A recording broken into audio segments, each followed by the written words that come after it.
सुभावते सब अंगन सुख देत, सब अंगन सुख देत।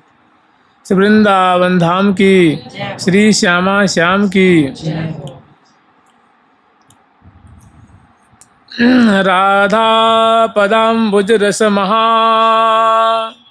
माधुरी मत्त चेतो भृंगो निर्भंगुर परिमिलल्लोक वेदं प्रसंगः कच्चिद् भाव मधुर मधुरं भावयन् विश्वचेतो कच्चिद् भाव मधुर मधुरं भावयन् विश्वचेतो दृष्ट्या कृष्ट्या कृतिरपि भावन्यत्र वृंदावने किम्। दृष्ट्या कृष्ट्या कृतिरपि भावय भवान्यत्र वृंदावने किम्। राधा पदाम्बुज रस महा माधुरी मत्त चेतो भृंगो निर्भंगुर परिमिलल्लोक वेद प्रसंगः कच्चिद् भाव मधुर मधुरं भावयन् विश्वचेतो दृष्ट्या कृष्ट्या कृतिरपि भवान् यत्र वृंदावने किम्। वृंदावने किम्। आचार्य चरण ने बहुत सुंदर कह रहे हैं कि भावयन विश्वचेतो कि कच्चिद भाव मधुर मधुरम, कोई ऐसा बड़ा सुंदर भाव, मैंने ऐसी श्यामा जी की कोई लीला,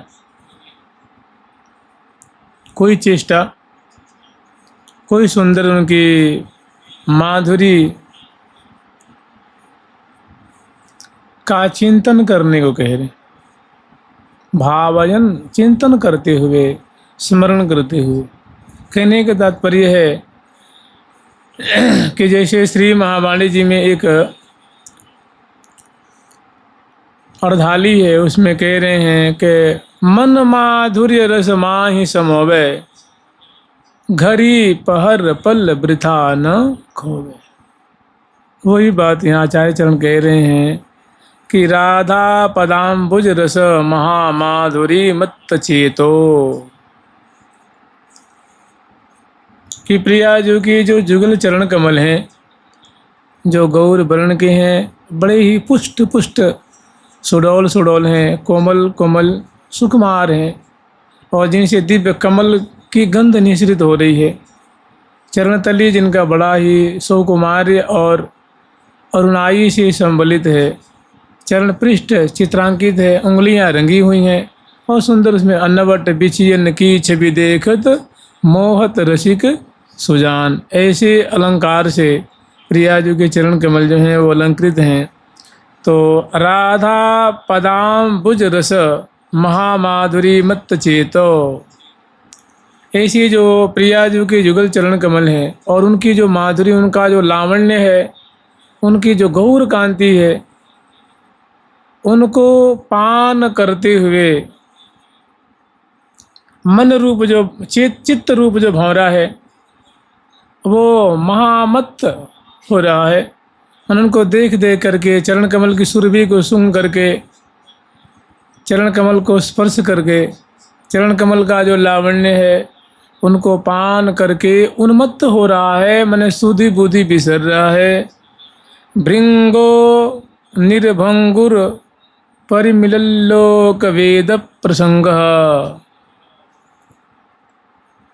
और इनका माने ऐसी माधुरी आस्वादन करते हुए, और जो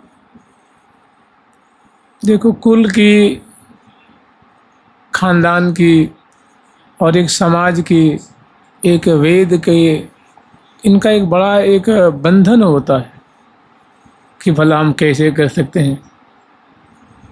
अभी इसमें से कोई महिला से कह दिया जाएगा फुल पैंट कुर्ता पहन के दिखा दो, तो कभी संस्कार पड़ा ही नहीं है करने में, वो नहीं कर सकते।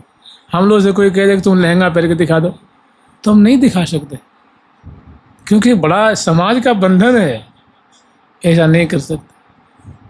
तो कह रहे हैं कि समाज का जो बंधन होता है, एक मर्यादा होती है, वो बहुत मायने रखती है। एक कुल खानदान की बातें होती हैं, वेद शास्त्र के जो प्रसंग हैं, उनके जो नियम है, उनकी जो धर्म है, कह रहे हैं कि उन सभी को निर्भंगुर तोड़ करके, और तो और जो वेद की मर्यादा है, शास्त्र की मर्यादा है, उनको विच्छिन्न भिन्न करके कच्चिद भाव मधुर मधुरम भावयन विश्वचेतो,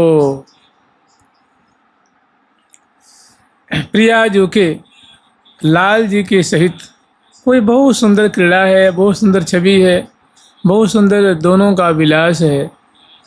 ऐसा कोई अद्भुत अनिर्वचनीय श्यामा जी की लीला जो अत्यंत मधुर से भी मधुर, अत्यंत सुंदर है, सरस है। भावयन उनकी भावना करते हुए, उनका चिंतन करते हुए, विश्वचेतो जिन्होंने, माने जो प्रिया जी की चरण कमल की शोभा है, उनका लावण्य है, उनकी जो लीला है, उन्होंने क्या किया, विश्वचेतो, उन्हें विश्व के चित्त को, माने सबके, देखो विश्व कहने का मतलब जिसने प्रिया जी को देखा नहीं उसका चित्त हरण कैसे होगा। कहने का मतलब जो वृंदावन के जो यावन मात्र हैं उनके चित्त को उस लीला ने या प्रिया जी की शोभा ने चित्त को चुराए लेनी है, अपहरण कर लेनी है। और दृष्टया कृष्ट्या कृतिरपि,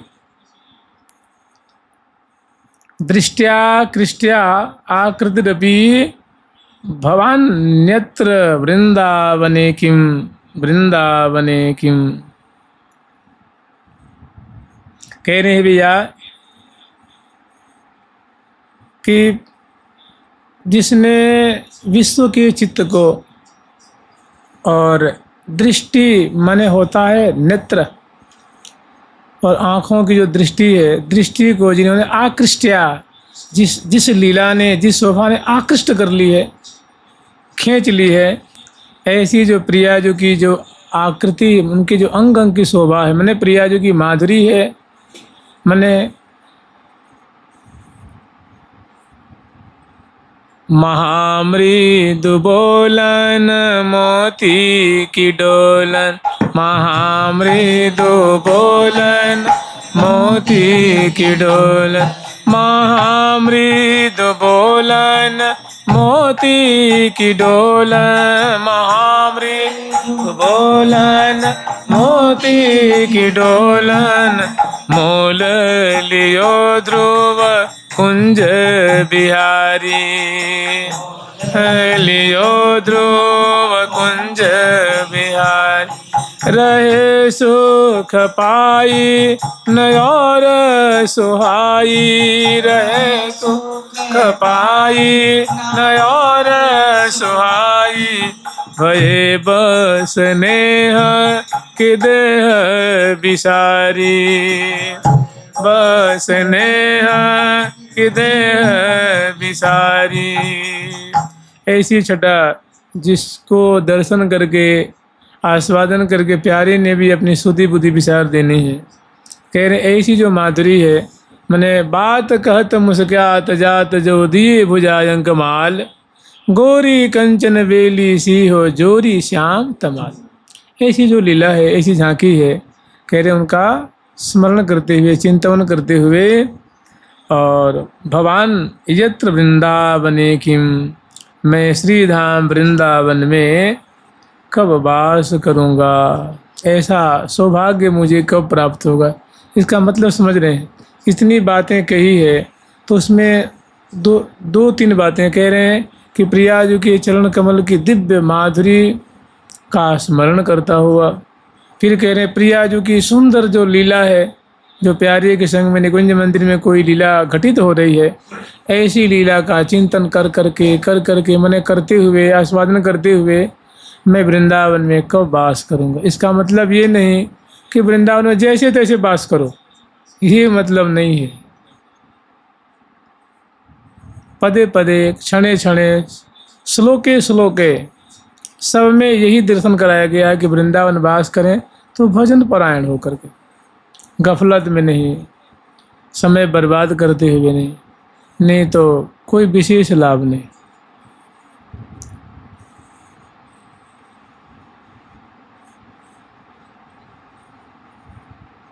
नेक नैन की कोर मोर मोहन बस कीने। और प्रिया जी की यही सुंदर माधुरी बेचारी की, प्रिया जी बहुत सुंदर हैं, और प्रिया जी की बहुत सुंदर नुकीली नुकीली जो अनियारी आँखियाँ हैं, वो सांजन है, अंजन से युक्त हैं। जैसे हम लोग स्मरण करते हैं ना, जय नमो नयन विशालनी, जय नमो रूप रसालनी, जय नमो अंजन अंजिता, जय नमो खंजन गंजिता।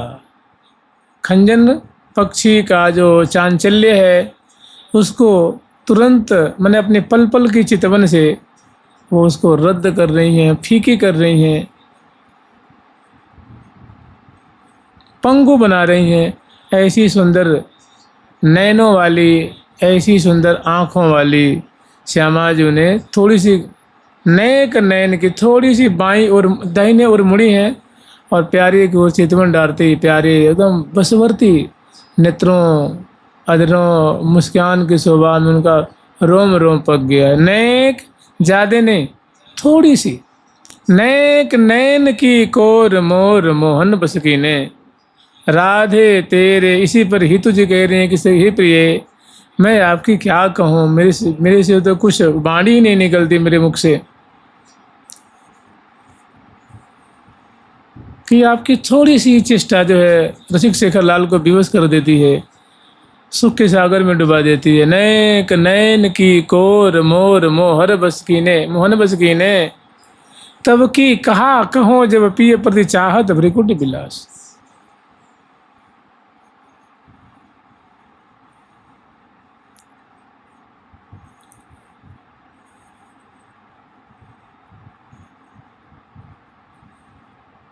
प्यारी तेरे राधे तेरे रूप की पट तर को देने।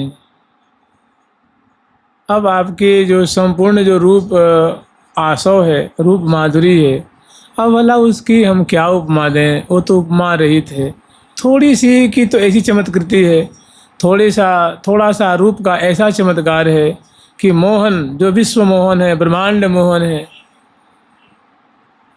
ब्रज मोहन, ब्रजमंडल उनके कदमों में रहता है, उसको आपने कृष्ण के शील की ग्रंथि को खोलहीं, शिराधिका आज वह आनंद में डोले। तो कहने कि मैंने ऐसा चिंतन करते हुए, ऐसा गान करते हुए, ध्यान करते हुए, श्रवण करते हुए मैं कब श्री धाम वृंदावन में वास कर सकूँगा।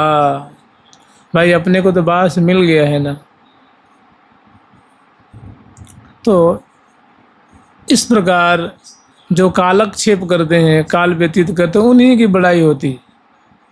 मन माधुर्य रस माहि समो में, मन माधुर्य रस माहि समो में, गरी पर पल वृथा न खोवे, गरी पर पल वृथा न खोवे। या अनुक्रम करी जे अनुसरहि, क्रम करी जे अनुसरहि, सने सने ते निरभरहि,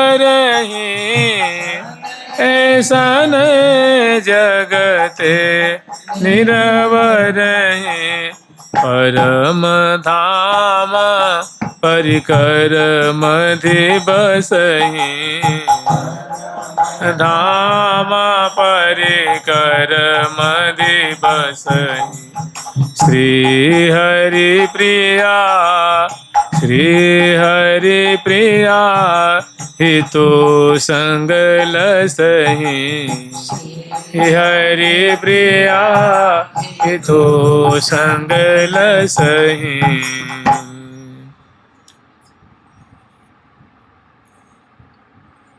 वृंदावन वास करते हुए ऐसी बात हो जाए कि मतलब कोई शंका न रह जाए कि क्या हुआ। नहीं कहते भाई कि पधारने पर उनका क्या हुआ जी, वो पहुँचे कि नहीं पहुँचे, शंका करते हैं ना भाई, पहले ही काम बन जाए। प्रिया जी आकर के सिर पे हाथ धर दे, चिंता मत कर, हृदय से लगा लें किसी की, बस तू अपने प्रारब्ध को थोड़ी भोग ले, उसके बाद तू हमारे नाम में सेवा में चली जाएगी। जैसे एक बार की बात है, परम पूज्य श्री गया प्रसाद पंडित जी महाराज के जीवन की घटना है। कभी चर्चा चली होगी तो उन्होंने कहा कि भैया जैसे होता ना कि साधु के पधारने के बाद फिर शिष्यों में होता है भैया गुरु जी का भंडारा करना है, भंडारा करना है, भंडारा करना है जी। तो उन्होंने पहले मना के सुनो, हमारे शरीर छोड़ने के बाद कोई हमारे उद्धार के लिए भंडारा नहीं करेगा, क्योंकि मेरा हो चुका है। मैंने तुम्हारे जैक की हमें आवश्यकता, तुम्हारी लठियाँ लगाने की हमें आवश्यकता नहीं है कि अरे भाई चलो भंडारा कर दें कि गुरु जी का उद्धार हो जाएगा, गुरु जी का काम बन जाएगा, चलो भागवत पाठ करा देते हैं, ठीक है, एक भागवत कथा कहवा देते हैं बढ़िया से, चाहे 3 दिन का समाज रखते हैं। तो ये सब बहुत अच्छी बात है भाई। देखो संत महात्मा जाते हैं, उनके धाम में जाते हैं, लेकिन ऐसी हो कि कोई कहते हैं ना मतलब शंका न रहे, तो वो कैसे होगा? भजन से बिन भरी भजन न भव तरई, यह सिद्धांत अपेल कि बिना भजन के कोई काम बनता नहीं, बात से नहीं बनती। अगर मान लीजिए बात अगर बन जाती तो उनको क्या जरूरत थी? परम पूज्य श्री पंडित बाबा महाराज जी को 3 लाख नाम जाप करना, अष्टकालीन लीला का स्मरण करना, समय से सत्संग करना, वैराग्य से रहना, प्रपंच से दूर रहना, क्या जरूरत थी इसको उनको? एक श्री गौर गोविंद दास बाबा हुए जो कहते हैं 8 लाख नाम जाप करते थे, और एक बार उनसे थोड़ी सी गलती हो गई, मैंने गलती नहीं कहेंगे, क्या था कि वो रोज़ मधुकरी जो मांग के लाते थे वो भोग लगा के पाते थे, और किसी दिन ऐसा भजनावेश विशेष रहा कि मधुकरी ले आके धर दिए, भजन करने लगे, और तुरंत उनको अरे भाई सत्संग में सब महात्मा आगे होंगे, अरे मुझे तो बहुत देर हो रही है, तो फट उसको लिए और बिना स्मरण नहीं रहा झट उसको पा लिए। जब ही पाने लगे तो उनको लगा अरे आज तो भोग नहीं लगाया, मैंने अर्पण ही नहीं किया। तो बता मैं कितना लोभी हूँ, कितना लोलुभ हूँ। झट एक छुरी सी छोटी छुरी रखे थे, मतलब किसी काम के लिए साधु रखते हैं ना, कहीं मानो कुछ सेवा मनिया करनी हो, चाहे कुछ करनी हो, चाहे उसके लिए सेवा के लिए, तो झट अपने गर्दन पे लगा दिया। मतलब वो गर्दन के नीचे वो भोजन नहीं गया था कि अरे ऐसी लुलुपता, ऐसी मतलब भोगों के प्रति कि मर्यादा ही भूल जाए। आज अमनिया खा गया, जी गर्दन काटने के लिए तैयार हो गए, बिल्कुल ठाकुर जी वहीं प्रकट हैगा कि भाई गर्दन क्यों काट रहे हो भाई, हाथ पकड़ लिया आकर के। बोले कि नहीं, ये बड़ा भोगी हो गया है शरीर, देखो पाप कर दिया, अपराध कर दिया, आपको भोग नहीं लगाया, झूठा कर दिया, अब मैं कैसे भोग लगा सकता हूँ? उन्होंने कोई बात भोग लगा दो, जो शेष बचा मैं खा लूँगा। बोले मैं भोग झूठा भोग कैसे लगा सकता हूँ? तो ठाकुर जी ने कहे तू मुझे अमनिया कब लगाता है? ब्रजवासी देते हो, झूठा ही तो देते हैं तुम्हें। भाई मान लो घर के जो परिवार के बच्चे हैं वो रोटी बन रही है, खाते जा रहे हैं, बड़े बूढ़े खाते जा रहे हैं, उसी में जो 8-10 रोटी बची संध्या के लिए, चाहे दिन में बच्चे खाएंगे, उसको धर दिया। उसी में बाबा जी जाते हैं, साधु जाते हैं, तो भैया राधे श्याम। तो हम बाबा कहाँ ले गो तू, रोटी ले गो कि छाछ ले गो कि कहाँ ले गो, कड़ी ले गो कि चून ले गो। तो मधुकरी दे दे। तो उसी में से ले आके तो अमनिया कहाँ रहा हो। ऐसा तो नहा धो करके उसको बनाते, बच्चों को नहीं छूने देते, घर वालों को नहीं छूने देते, उसको अमनिया भोग लगाते या अमनिया उसको रख देते। वो तो उच्छिष्ट है ना, जिसको खा लिया गया, व्यवहार कर लिया गया उसमें से ले करके।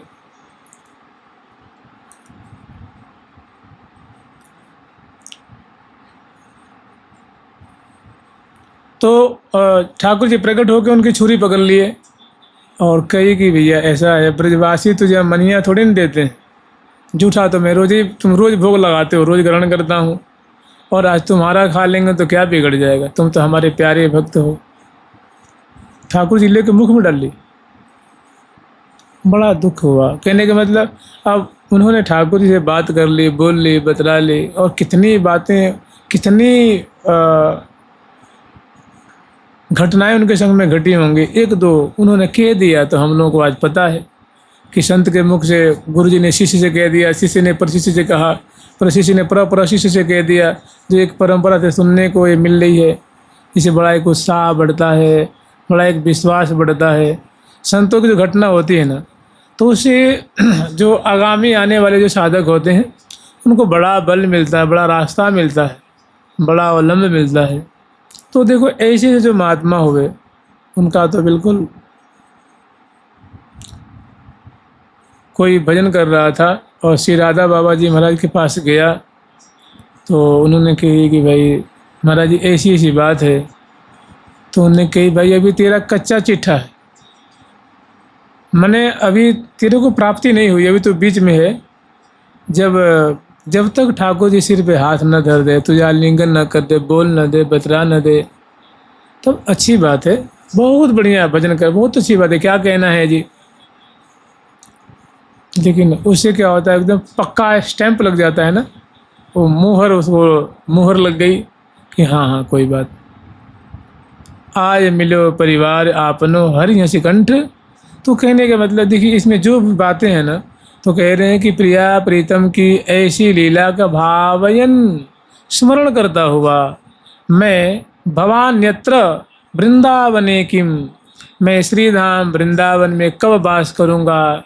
तो वो तो कह रहे हैं कि कब करूँगा, आपको तो वास हो गया है ना, तो वास हो गया है तो खूब प्रेम से प्रिया प्रीतम का भजन करें, कालक्षेप करें, समय बर्बाद न करें। इसी में बढ़ाई है और इसी में लाभ है और इसी में फ़ायदा है। पर इसे गफलत में, क्योंकि जो भजन नहीं करेगा ना वो बाद में इतना पछताएगा जिसकी कोई मन पछते ही है अवसर बीते। अब फिर क्या हो गया, अब तो पछताओ, अब पछताए होत कहाँ चिड़िया चुंग गई खेत। तो ऐसे पे प्रातः स्मरामि युग के लीरसाभिषिक्तं वृंदावनं सुरमणीयमुदार वृक्षं शौरी प्रवाहवृतमात्मगुणप्रकाशं युग्माङ्घ्रिरेणुकणिकाञ्चित सर्वसत्वं प्रातर्भजामि शयनोत्थितयुग्मरूपं सर्वेश्वरं सुखकरं रसिकेशभूपं। भगवान श्री निम्बारकाचार्य जी कह रहे कि मैं प्रातः काल में ऐसी सेवा करता हूँ प्रिया प्रीतम की। प्रातः भजामि, भजन करने माने होता है सेवा करना, भजन करना माने देखो भजन करना भी होता है। देखो भजन का मतलब आज सुन लीजिए, आप उठते हैं, जगते हैं, तिलक नहाते हैं, धोते हैं, तिलक धारण करते हैं, मंत्र जपते हैं, प्रिया प्रीतम की सेवा करते हैं, भोग लगाते हैं, आरती उतारते हैं, फूल चढ़ाते हैं, शयन कराते हैं, उनके निमित्त बाजार जाते हैं, आते हैं, उनके निमित्त जो कुछ भी करते हैं, कथा सुनते हैं, कथा करते हैं, मंत्र जपते हैं, मंत्र जपवाते हैं, लिपते हैं, पोतते हैं, बर्तन धोते हैं, भोग बनाते हैं, ये सब भजन ही कहलाता है। समझ रहे हैं ना। लेकिन हम लोग को ये लगता नहीं, हमको लगता है कि केवल माला फेरना भजन है। ये सब भजन का ही स्वरूप है। कि भक्त जो भी करता, भजन माने सेवा, संस्कृत में भज धातु है, भज तो कहते सेवायाम, माने भजन का पर्यावसान सेवा में होनी चाहिए। माने भजन का मतलब होता है सेवा करना। यहाँ बुहारी लगा दी सेवा है, पूछ दई सेवा है, भोग धर दिया सेवा है, घंटी बजाई सेवा है, वो सारा सेवा है। शयन कराया सेवा है, जगाया सेवा है, कीर्तन करने लगा सेवा है, कीर्तन सुनने लगा सेवा है। लेकिन हम लोग, क्योंकि हम लोग के मन में ऐसी कुछ बातें बैठ गई है, वो निकलती नहीं। हम लोग जैसे मंत्र जपेंगे तो लगता है हम भजन कर रहे हैं, और कीर्तन करने को हम भजन नहीं मानते। कोई सेवा कार्य करे उसको भजन, क्योंकि पता ना क्या मानसिकता हो गई है। हाँ, नाम जप करेंगे, चिंतन करेंगे, उसको भजन मानते हैं, और को भजन नहीं माननी चाहिए। भजन का रूप बहुत बड़ा है, विशाल है। कह रहे किम नाम भजनम, भजन किसे कहते हैं? तो भजनम नाम रसनम, रसास, जैसे मिश्री चूसते हैं तो रस आवे, मतलब मिठास आती है। भोजन, खीर मिल जाए खाने को, पुआ मिल जाए, मिठाई मिल जाए तो बड़ा रसना, बहुत सुख अनुभव करती है। इस प्रकार पोंछा लगाते हुए, तुलसी चढ़ाते हुए, आरती उतारते हुए, दर्शन करते हुए जो रसानुभूति होती है, उसी का नाम, मैंने भजन शब्द बड़ा व्यापक है। हाँ, इसमें सबसे सरल, उपाधि रहित, मतलब जिसमें कोई झगड़ा झंझट, कोई लेना देना, उठा पटक नहीं है, वो है नाम जप करना, मानसिक सेवा करने। और मतलब इसको, इस पर विशेष संतों की जोर है, विशेष आग्रह है। तो मन माधुरी रस माहि समोवे, घरी पहर पल वृथा न खोवे। जुगल सरकार की लाडली लाल की जय जय श्री राधे। अब ब्याहुलों का प्रसंग आज थोड़ा ले लेते हैं, कल से फुल मंडनी का लगे, ठीक है? प्रयास करेंगे, देखो क्या होता है। होई है से जुगल सरकार की लाडली लाल की जय जय श्री राधे। राधा राधा राधा